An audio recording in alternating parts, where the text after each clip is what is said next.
Hi, everyone, and welcome to Brian's Horror Corner. I'm your host, Brian, and welcome to this Classic Twilight Zone Series review video. Today, we're going to be taking a look at Season 5 of the original Twilight Zone series that ran in the early 60s. You can see I have all 5 seasons on Blu ray here.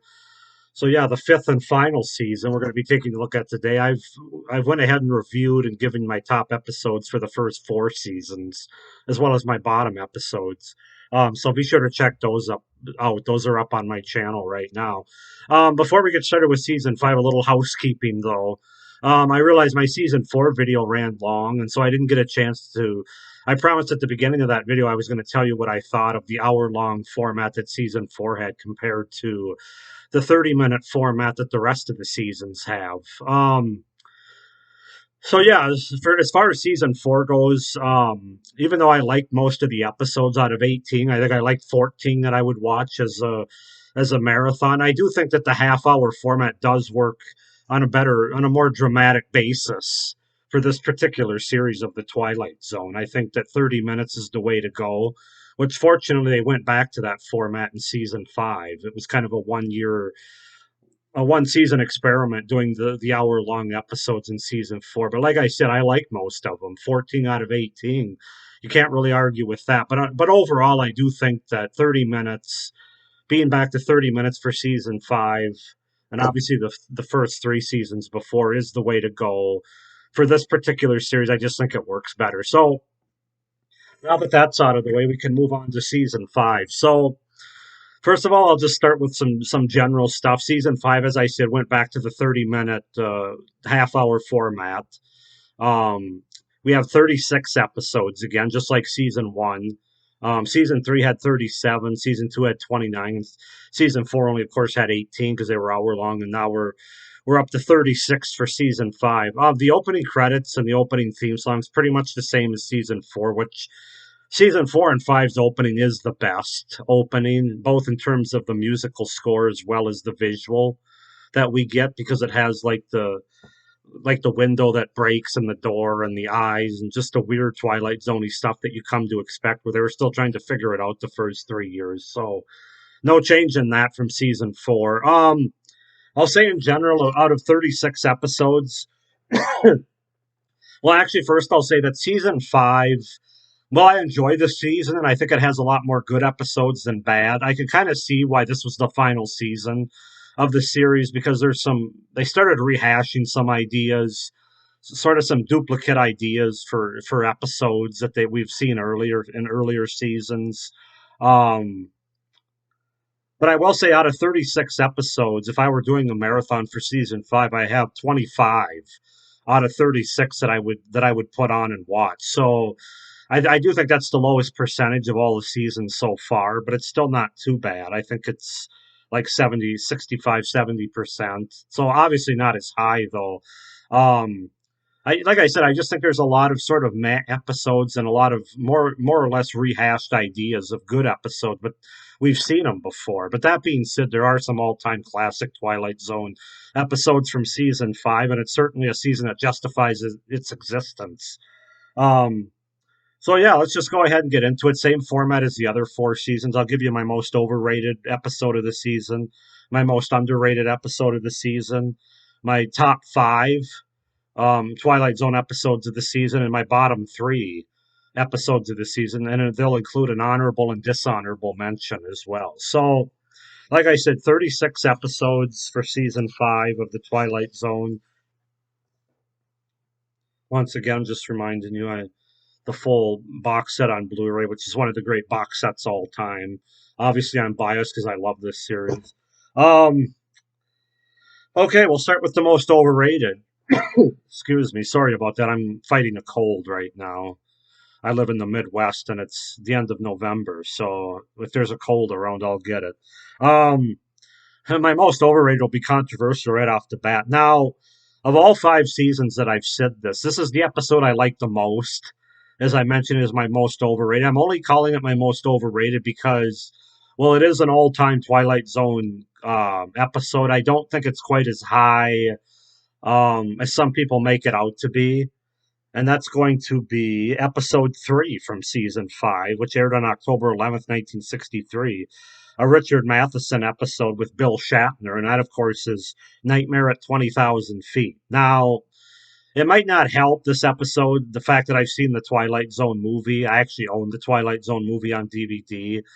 And I'm not going to say that's one of the segments in the movie, the last one, actually. And I'm not going to say it's necessarily better than this one, but the effects of the man on the wing are certainly better in the movie. Where here they're pretty ridiculous, and I just can't get over it. I know it was 1963, and they did the best that they could, but I do think this episode's better than the movie in terms of building suspense and just the overall aesthetic of it. But again, the guy on the wing, it's just that's a huge part of the episode. And so again, I love this episode. It's You're going to hear about it again before the end of this video, so don't get your panties in a bundle.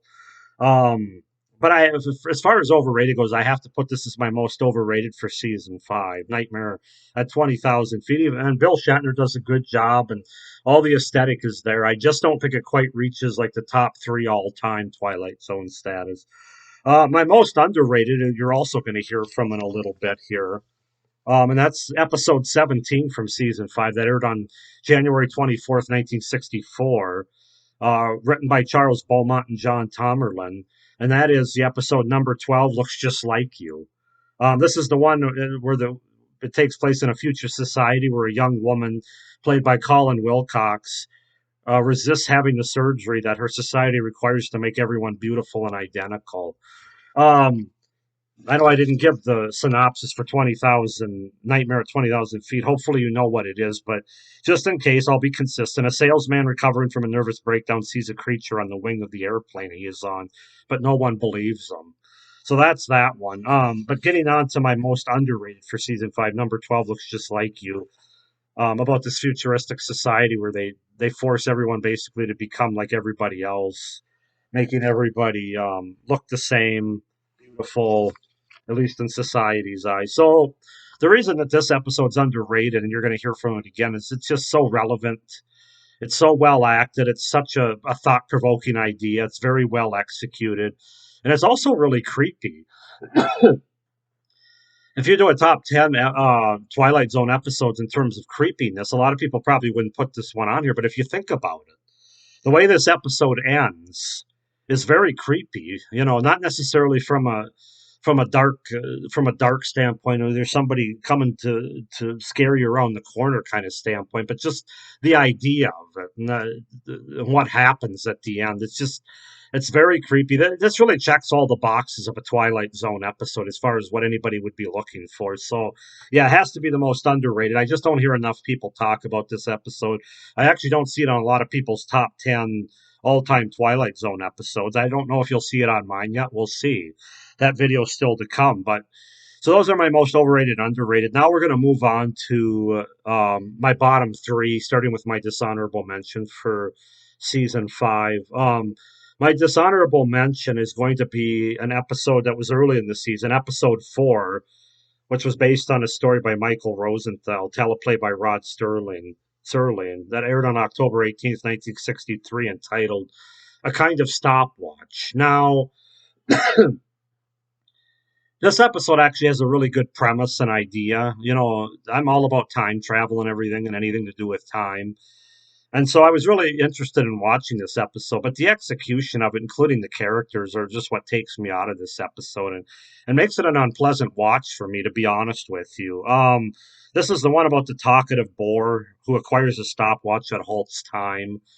And this guy that's played by Richard Erdman is just awful. I mean, he's one of the most annoying characters in the whole Twilight Zone series, and we've had a few, so that's saying something. So right away, I don't like him.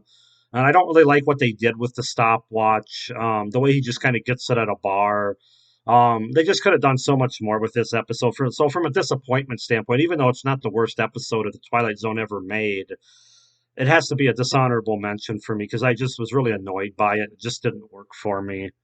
Um, so now getting into the bottom 3, coming in at number 3 from season 5, my third worst episode is going to be the Brain Center at Whipple's. This is an episode late in the season. episode 33 that aired on May 15th, 1964, written by Rod Serling, directed by Richard Donner. Um, this is an episode about a factory worker that decides to replace his human employees with machines. Um, this was very much an episode of its time, and not necessarily for any time. The fact that it's a little outdated, that's not even the worst part of the episode. I'm just bored by this episode. It really does nothing for me. There's some plot contrivances and things that don't really make sense. None of the characters are sympathetic, and I really didn't care about any of them. This is just a very forgettable episode that I really wouldn't watch if I were doing a Twilight Zone marathon. So, The Brain Center at Whipple's my number three worst for season five. Number two is going to be the fifth episode of the season, early in the season, that aired on October 25th, 1963, written by Rod Serling, called The Last Night of a Jockey. This is about the disgraced jockey who's played by Mickey Rooney. He's granted his wish to be big. This is another episode that doesn't particularly intrigue me.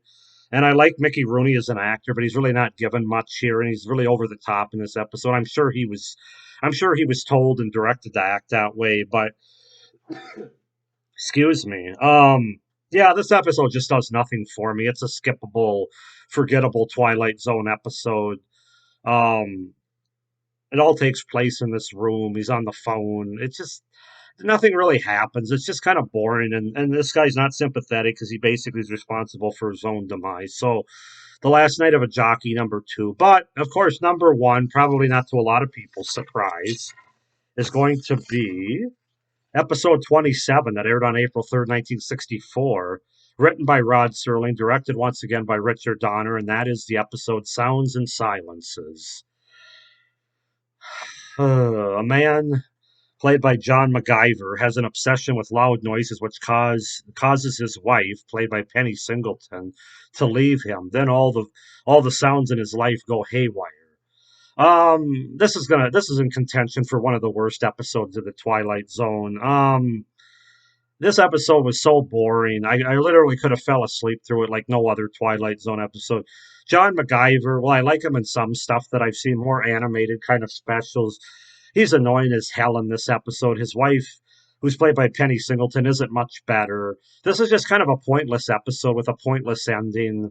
No great twist. Nothing great about this episode, and it's really annoying. So that it's the worst thing you can be in a Twilight episode is be boring and annoying at the same time. And this episode succeeds on both fronts. So that's the worst episode of season five. Sounds and Silences, episode 27.